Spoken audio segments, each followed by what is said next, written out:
Setelah sempat menjalani perawatan selama 6 hari di salah satu rumah sakit di kota Makassar, Hajira, lansia berusia 60 tahun ini mau tidak mau dikeluarkan paksa dari rumah sakit oleh keluarga lantaran tidak mampu membayar biaya perawatan lebih lama.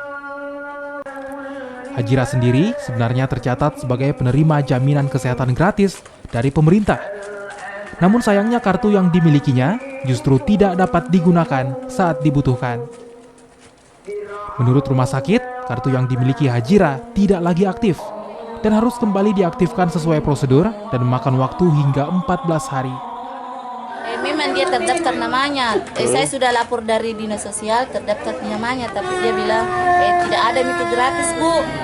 Ke Mandiri ki dulu, urus ki, membayar itu 25,5. Itu ibu bayar berapa selama di dalam? Lebih 2 juta. Berapa hari di dalam rumah 5 sakit? hari.